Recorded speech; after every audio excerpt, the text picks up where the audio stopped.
Hey, how are you guys? Too close. Hey guys, welcome to my channel. Smells like Starbucks in my house. I love that smell. I actually hate the taste of any type of coffee, but this smells good. So today what we're going to be doing is your face. What we're going to be doing is a foundation makeup. I don't know what to call it. Flawless foundation routine. This is an updated one because I did one a long time ago and God bless my soul, that video needed help. I'm going to go over some products and how I use them, why I use them. This is how I do my foundation. This might be like too much of a makeup process for some of you guys, but this is just how I do my actual foundation and routine thing. So yeah, and this is it. This is the final look. So you like my face, then keep watching. Okay, so the first thing that we're going to talk about is primers.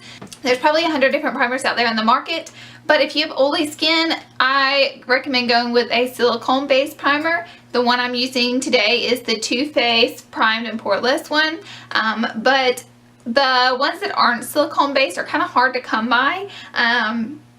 This one is by Pixie. I know they make one, and this one is their Flawless and Poreless primer, and it's more of a lotiony texture, and this one goes on really smooth, kind of like a silicone based texture. What I do first is apply that all over my face, even my eyelids.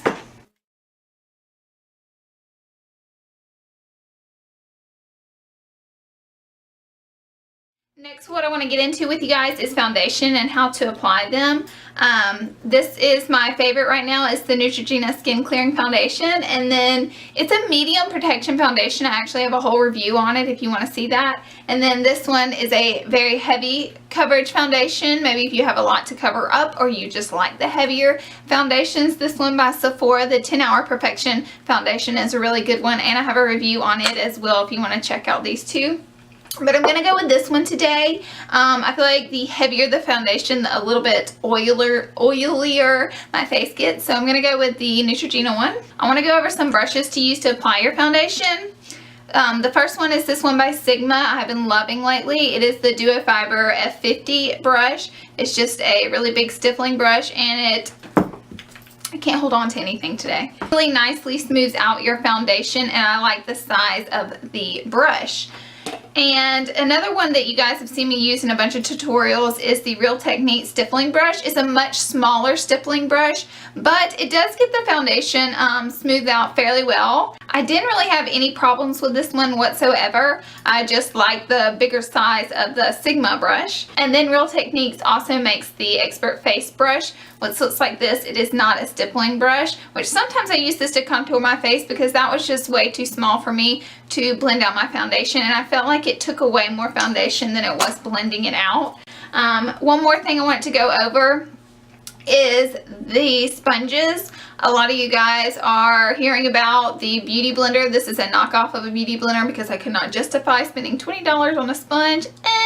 Beauty blenders are used for liquid foundations. A lot of them are creamy or airbrush foundations you're getting into, or like the ones that come into a pad. These aren't necessarily made for that. They're made for your more liquidy foundations to blend out. It does help to wet them before you use them, or I should say make them damp before you use them. It just helps them work better in blending out your foundation, but they are awesome if you're using a liquid foundation. And just apply it around my face, and I'm going to use the Sigma F50 brush to blend that out. And I do normally do a circular motion and make sure to hit around the neck so you're looking even.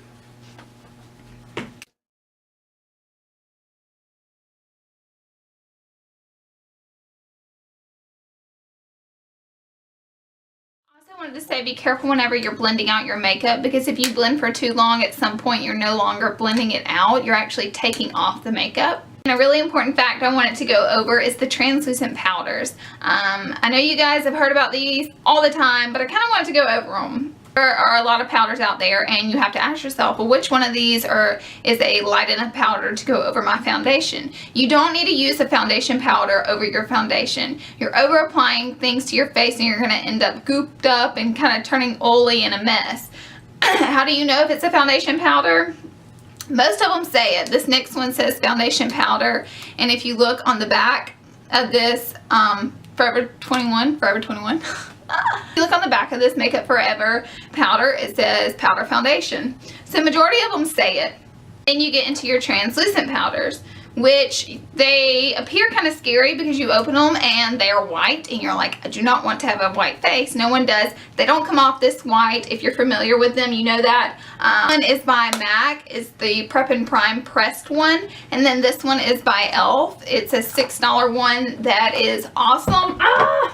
The only reason I lean towards my MAC one is because it's a pressed powder and the e.l.f. one is a loose powder and it's a little bit messy. I'm kind of messy with makeup, so if I did use this every day, my bedroom would look like a crime scene investigation room, like we were testing for fingerprints. Seriously, like, it's in there! If you are on the fence and you're just not interested in trying a translucent powder, Sephora makes one. It is a loose mineral powder. MAC makes one. This is their loose mineral powder. What do translucent powders do? What they do is they absorb oil. They make you have pretty much a matte finish on your face, and they kind of seal in everything.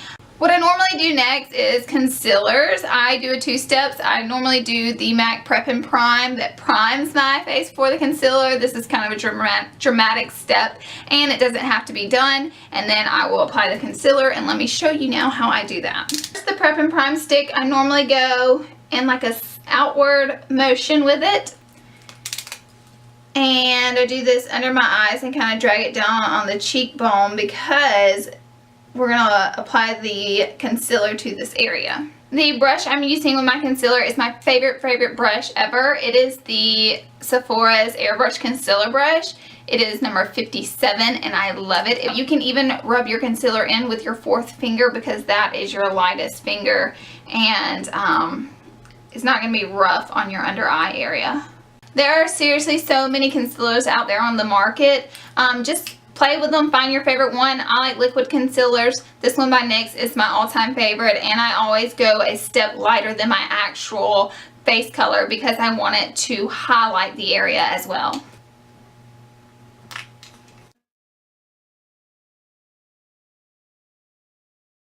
Now what I like to do with my foundation is apply the translucent powder. So I'm using the one by MAC, again, because it's not as messy. I'm using a Kabuki brush by e.l.f. What I'm going to use is my Ben Nye Banana Powder. I like to apply this under the eyes. It really gives a warm, nice look and a very matte finish. This step is definitely optional. You can just apply your translucent powder to where you put your concealer.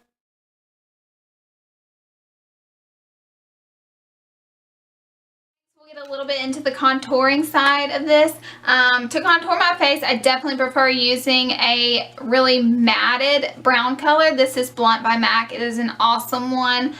These shimmery brown colors tend to leave more of a shimmer underneath your cheek, and that's not really what I'm going for here. So what I do is use that with a Shania Cashew contouring brush, and I'm going to start with the lower cheekbone. And then I'm going to come up my hairline. What you're doing is you're shaping your face. You're kind of slenderizing your face. Areas wherever you put something light, like the concealer, it brings it out. In areas that you're putting dark things, it's sucking it in. So it's almost looking like I have really high cheekbones and a skinny face. Like, going around my hairline. That can make your forehead look smaller, and I also like to go along the cheekbone.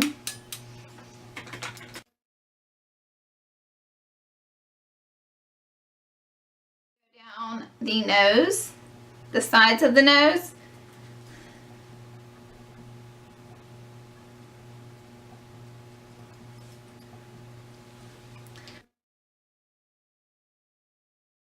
As far as blush goes, I'm just going to use Dusty Rose, but I always just like to use an angled blush brush. There's always been the trick saying smile a little whenever you put on your blush. And the thing about that is, whenever you quit smiling, your face drops, and then you'll end up with your blush a little bit lower than you want whenever you're not smiling. So what I like to do is kind of do maybe a more serious face and apply the blush and work it back into my hairline. So it's just supposed to warm up the face really, rather than adding actual pink cheeks. My favorite highlighter is by The Balm, is the Mary Lou Matinizer, and this is just a simple shimmery color, and this one just works really well, so I prefer it.